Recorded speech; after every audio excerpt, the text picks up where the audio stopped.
I think tenacity is a huge part of the game that nobody talks about. Just how much can you take? How much are you willing to go back and revise, or go back and find another agent, or go back and do what needs to be done?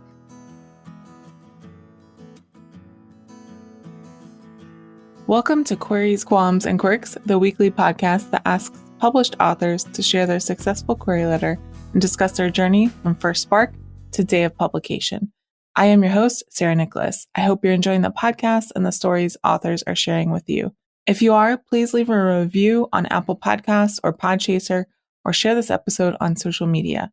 If you're interested in supporting the show, go to patreon.com/pubtalklive. Susan Elia MacNeal is the author of the New York Times, Washington Post, Publishers Weekly, and USA Today best-selling Maggie Hope mystery series, starting with the Edgar Award-nominated and Barry Award-winning Mr. Churchill's Secretary, which is now in its 23rd printing. Her most recent book is The Hollywood Spy, which just came out on July 6th. So please welcome Susan to the show. Hello. Hi, Sarah. Thank you so much for having me. Oh, thank you so much for coming on. So we're going to start kind of at the very beginning of your writing journey. When did you first start getting interested in writing? And then how long did it take before you started getting serious about pursuing publication? Well, I think I was always interested in writing. I remember doing writing in high school and in college, but I never really took it seriously because, real people weren't novelists or writers. And instead, like with many people, I ended up going into publishing. So I was an English major who went into publishing. And that was my entree in. Yeah, and you have an interesting story about how you got the idea for the first book that you published, right? Right. Well, so I worked in book publishing, and then I ended up, after many years, working as an editor at a place called Dance Magazine. And that publication moved to the West Coast, so I was effectively, jobless. And at the same time, my husband, who is one of the Jim Henson Muppets, was doing this show called Bear in the Big Blue House. And we went over to London for his job. And I was actually able to go because I was unemployed. So I went to the Churchill War Rooms. And that was really the catalyst for everything, for starting the Maggie Hope novels and starting my fiction publishing career. All right. So can you tell us a little bit more about the moment that you realized you wanted to be a published author? Oof. That's hard. I don't think there was ever one moment. I think working in publishing, my first job was for Random House, the little random imprint, and I went over to Viking Penguin. And so I'd always been working with, pretty big deal publishers. And I think that was always sort of the underlying goal. I will tell you one thing, though, at a certain point in the querying process, I struck out so many times over so many years that finally I told my agent that I was done. I had just been going through a lot of personal things and things with aging parents. And I just thought, you know what? I can't do this anymore. I'm going to self-publish, and this is going to be a wonderful holiday gift. And this is what I'm going to do. And then I'm going to move on. And my agent, Victoria Skurnick at Levine Greenberg, said, that's fine. I understand. But, I have just like one more person I want to query.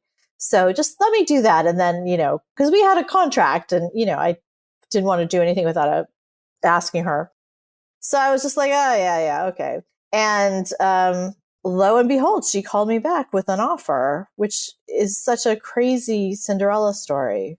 So I've been both wanting to be published by a major publishing house, but also very willing to be self-published.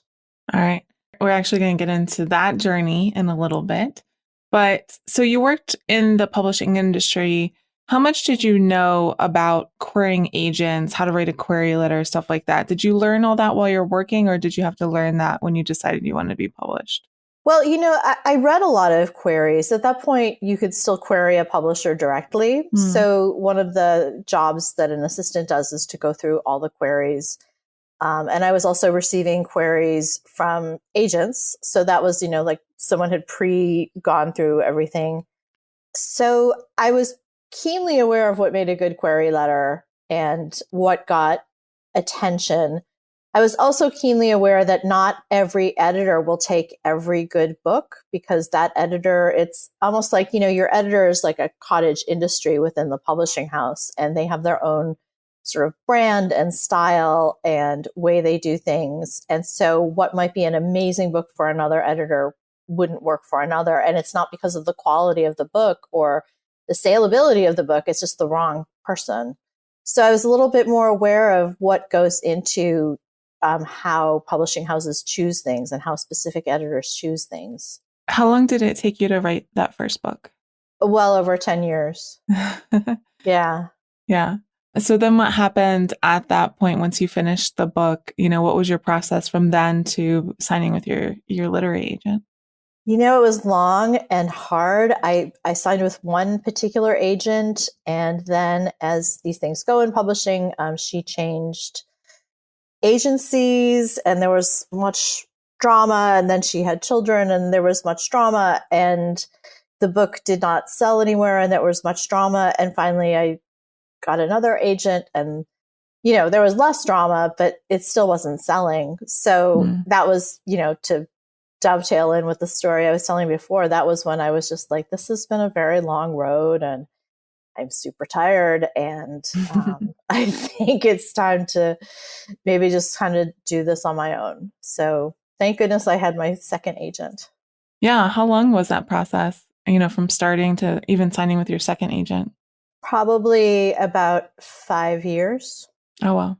Yeah. So you signed your second agent with the same book as the first agent? Yeah, it was it was completely retooled, but it was sort of the same book. I don't know if you call it the same book or not. It was much more of a thriller mystery second time around. Oh, what was it the first time around? A little bit more of a coming of age story. Interesting. So that's why your second agent was then able to shop it around, because she was probably even looking at different editors, right? Absolutely, looking at different editors. Mm-hmm. Okay, so then you went out on sub with your second agent. How long were you on sub for? Gosh, how long was that? Probably over a year. Mm-hmm. She sent them out a few at a time and then got the, feedback, and then we would do like a few more. So that it did take a while. Yeah. And you were ready to quit, and she's like, wait, one more. Let's try one more time, basically. Right. And that was it. Exactly. That's great. You said that you don't have your query letters anymore, but you did remember a specific way that you pitched the book. So do you want to share that with listeners? I do remember pitching it as James Bond meets Nancy Drew. That was one of the ways I was trying to sort of let them know where it fit into, thrillers and mysteries. Mm-hmm. So that was one thing I used. Honestly, it's a really long time ago. Yeah. How long ago was that? You don't have to answer that if you don't want to, but Oh no, it's fine. I mean, it's well over 10 years that I queried. So all right. So how has your experience been since signing your contract? Especially feel free to share any surprises that you had along the way. When I did finally sign with Random House, with the Bantam imprint of Random House, I signed a 2-book deal. So I already knew, like, going in, I had the one, and then I had, I was going to write the second one. But after that, there was no guarantee of anything. So it was pretty terrifying. And I felt, I related to Scheherazade because I felt like I was just telling stories for my continued survival. And luckily, good things happened with the first book and the second. And so I was able to get another contract for another 2 books, and so on and so on. And here we are at book 10, which seems insane. Yeah, I was just about to ask how many books that is. 10. Yeah, the 10th one, Hollywood Spy. At what point did you hit New York Times? Was that with the first book? No, that was actually the second book. Oh, wow. Yeah. Although the first book it did well. It took a bit longer to get started, and I think it did well because of word of mouth. Yeah, it had a long tail. Mm-hmm. It seems like a book that's perfect for book clubs too. So that seems like it would book club books usually have a pretty long tail because people keep reading them for years. Right. Yeah. It is time for the quick round. I call it author DNA. So it's just kind of classifications that we put writers in. So just let us know which one you are. Okay. Are you a pantser or a plotter? I'm a plantser or a ploncer. I don't know. I do both, basically. I know. A writing friend of mine and I were talking about this, Mariah Fredericks, and basically we do a lot of plotting and then throw it all out the window. Okay. When you are doing your first draft, do you tend to be more of an overwriter or an underwriter?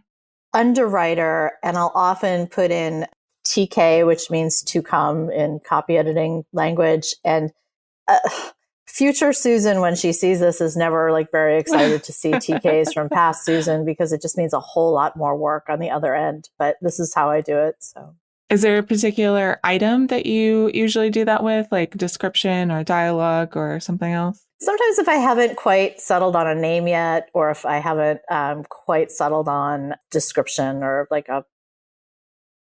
any sort of choice or any sort of thing that I have to go look up, instead of looking it up, it'll just be like TK.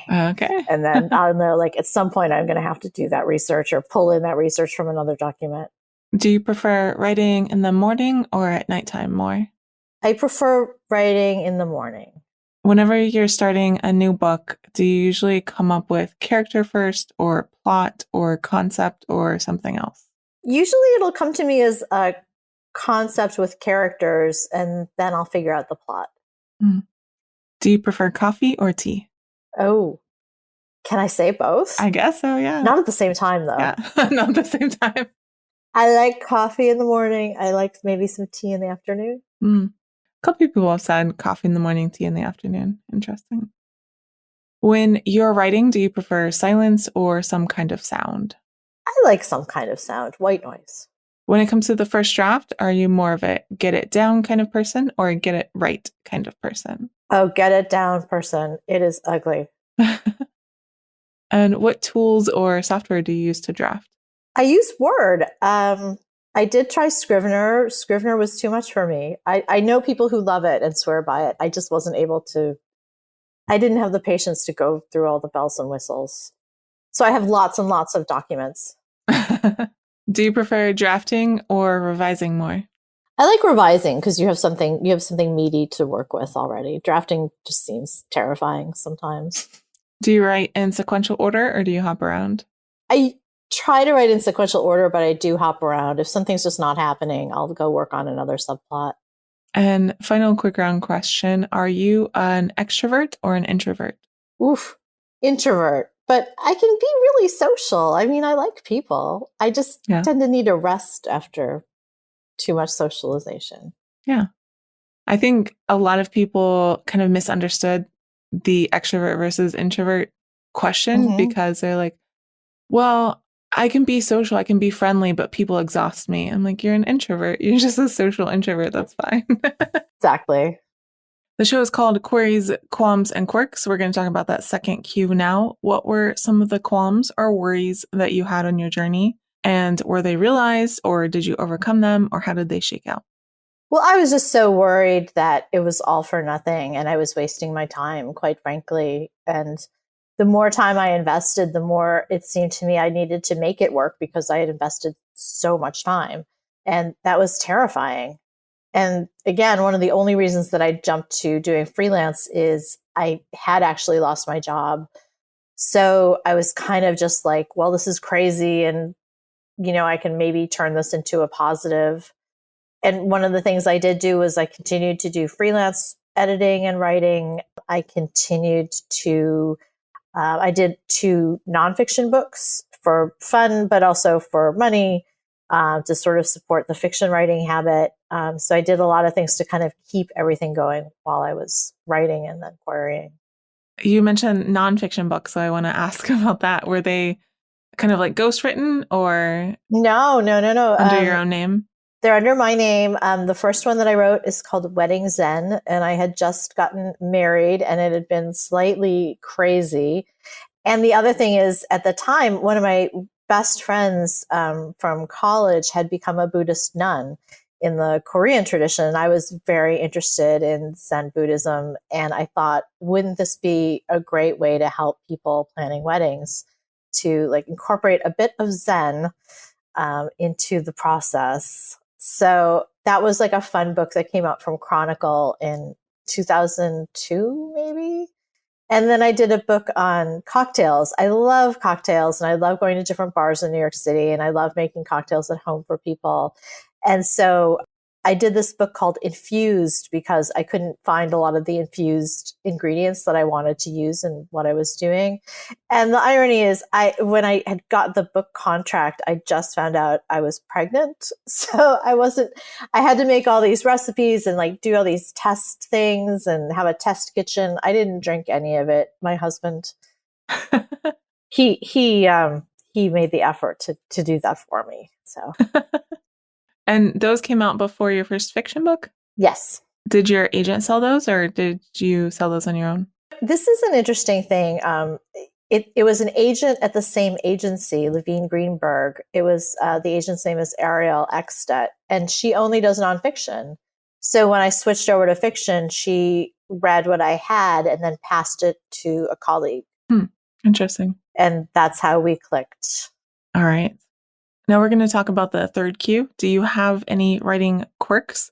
Is there anything about your writing process that you think is kind of different or interesting or unique? Well, one of the things that I do, I live in New York and I live with my husband and my son, and we live in a quote unquote cozy apartment. So sometimes I'll go off on writing retreats, and a lot of times it's friends who are off on vacation and they'll have me over to like take care of their cats or dogs or plants or just take in their mail. And it gives me, a long weekend or a week or so to really, really focus on writing. So that's like my secret for being a New York City writer. Interesting.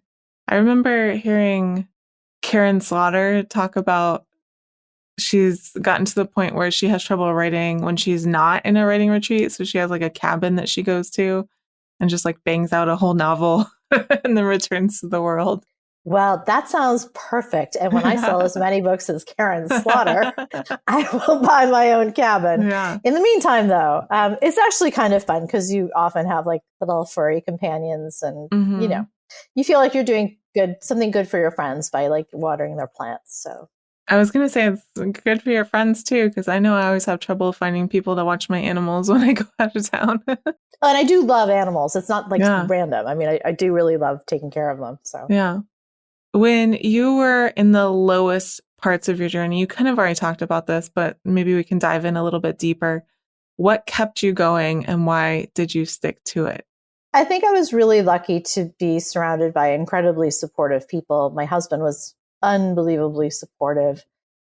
And the other thing is that I believed in my book and I loved my characters and I wanted to give them life like beyond me. That probably sounds really odd, but I really just loved them so much and I didn't want them to just sort of not come to anything. So that kind of kept me going. Nice. Do you feel like you made any mistakes along the way that you would like to share with listeners so that maybe they don't make the same ones? I have made so many mistakes. What is a mistake that I want to share? I would say don't ever read your non-professional reviews. That's a hard thing to do, especially when you're starting out. And I don't know how beginning authors don't do it because you are sort of unbelievably curious about what people are saying. But wow, the internet can be a really scary place. And I do think writers, we have to protect our mental health. We have to protect our boundaries. And, it's just, I think reviews are for readers. I think reviews are not for authors. It is hard though, because especially early on, you feel like you're not really getting a lot of feedback about how the book is doing. And you just want to know how the book is doing. And so you look at Goodreads and then you regret looking at Goodreads. Absolutely. I do know a lot of us at this point in our lives, we have just put a firm like no up. So if somebody needs to tell me something, they'll tell me. That's my attitude. Can you share with listeners one of the most important lessons you learned on your journey to publication? Oof. You know, I do think the road to publication, I feel like a boxer sometimes. I feel like one of the reasons I'm still here is I was the one who was able to just like keep taking the punches and to stay standing. And I think tenacity is a huge part of the game that nobody talks about. Just how much can you take? How much are you willing to go back and revise, or go back and find another agent, or go back and do what needs to be done? There are people, and I've worked as an editor with different writers. And I remember working with this woman who was unbelievably gifted, so gifted, and her novel was wonderful. But when she finished, it wasn't really done. Like, she needed to sort of put it in a drawer for 3 months, then take it out, then do another big rewrite. And she really wanted to send it out to agents, and she did. And nothing really happened. And then she self-published. And that's fine. That's her journey. I just, as someone who worked with her for about a year, I just felt like there was more from her, like that she could have pulled out maybe. But maybe I don't know what happened to her. We've lost touch. So maybe she's working on a new book now. Who knows? Yeah, I teach classes on choosing between self-publishing and traditional publishing. And I tell people, I think it's a great choice for some people to self-publish. I think some people do better in that arena. Oh, yeah, absolutely. But I don't think it's a good decision to decide to self-publish just because you didn't get a traditional deal in whatever timeline that you thought you wanted to get one in. Yeah, I think if she had revised one again, maybe even a few more times, and I know how much time that is, I know how much work that is, but I do feel like, I just feel like she had so much talent. Yeah. Still has so much talent. I just think deciding to self-publish should be a business decision and not an emotional decision. Yes. And a lot of times that's an emotional decision. It does tend to be an emotional decision. It's hard. It's hard to keep going. Self-publishing is very hard. Yeah, the whole thing is hard. I mean, why do we do this? But we all love books, right? We all love stories, and we all grew up with libraries and bookstores and things like that. So, yeah. This is not a business that most of us succeed in completely on our own. So who are some of the people or even organizations who helped you along the way, and how? Well, I definitely have to thank my husband, who has just been incredibly supportive all through the craziness. From the very practical, from providing health insurance when I lost mine, when I lost my job, to believing in me when everyone was rejecting my stuff, to supporting my going off on research trips and writing retreats, even when we had a young child. He was amazing and is amazing. And again, my agent, I can't even tell you, she's like a fairy godmother from a Disney movie. She's just like so lovely and smart. And I feel like she kind of helped me get to the ball, so to speak. So she was amazing. And my editors have been incredible. My editors have really worked with me and been patient with me, and gotten me to do better work than I think I ever would have done on my own. So my editors are incredible. So is there anything that you want to talk about, like any advice that you want to give, or, As far as getting ideas for books, it's funny, I'm working on a new standalone novel now, and it was inspired by a book I'd read for The Hollywood Spy. It was a book called Hitler in Los Angeles, and it was about the rise of the Nazi Party in Los Angeles in the 1930s. And I had read the book many times, and it wasn't until, I don't know, maybe the fourth reading of the book that I realized that there were these two there were two real people who worked with the spy master. And there was so little on them, but they were fascinating. And the thing is, because it had been so tiny, I'd skipped over it 4 separate times in 4 separate readings. And what happened was that I had finally, it sort of blinked onto my brain that oh, this would actually be an amazing novel in and of itself. This could be a whole different cool novel. I guess to really be aware of your surroundings and really be aware of what you're reading and really be aware of what's going on and all the possibilities. Because if you read really fast, or if you're only reading for one thing, like for me, it was like research for the Maggie Hope book, The Hollywood Spy, then you might, miss something that's really inspiring and really could take you in a different direction. Nice. The Maggie Hope series is on its 10th book. Do you have any advice for writers on how to keep a series fresh after 10 books? Well, I always set a new challenge for myself whenever I'm writing a new Maggie Hope book. And so each one is quite different in tone. Some are a little more like gothic. One is quite inspired by Agatha Christie.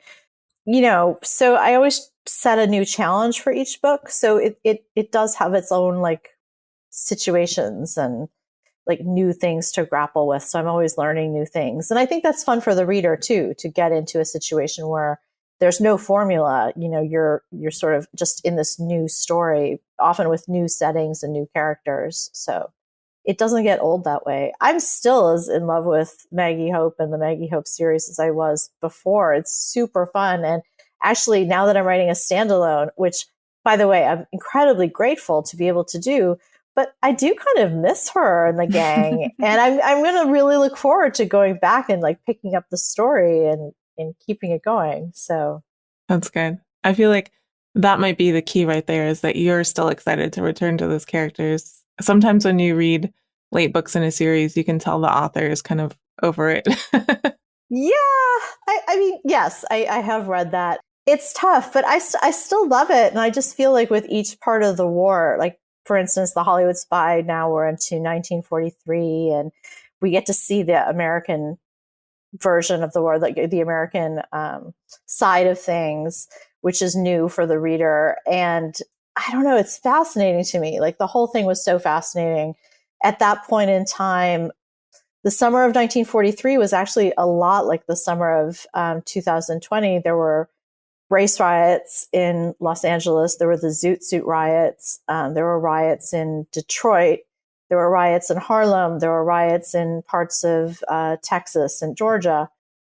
I just felt like when I was writing about 43, there was still so much to say because that's so much a part of our history that's still with us. All right, that is a perfect segue into, can you tell us about The Hollywood Spy, which just came out this week? Yeah, well, The Hollywood Spy is the 10th novel in the Maggie Hope series. In it, Maggie goes back to her home country, the United States, and she goes to Los Angeles to help out an ex-boyfriend whose fiance died in mysterious circumstances. And as she sort of teases apart that murder, a bigger sort of concern comes up, and she has to work to kind of deal with that. So it starts off as a murder mystery, but I think it also has a lot of elements of a thriller. Cool. Yeah. All right, Susan, thank you so much for coming on today and answering all my questions and sharing your journey with people. Thank you for having me, Sarah. Thank you so much for listening to this episode of Queries, Qualms, and Quirks. You can find more information about Susan along with links to find out more about her and her books in the description. If you enjoyed the show, please leave a review on Apple Podcasts or Podchaser, tell your friends, or share this episode on social media. If you're interested in supporting the show, go to patreon.com/pubtalklive. And if you're a published author interested in being a guest on the show, please click on the home base link in the description or go to sarahnicolas.com and click on the podcast logo in the sidebar. That is Sarah with an H and Nicolas with no H. Thank you so much for listening, and we'll see you next time.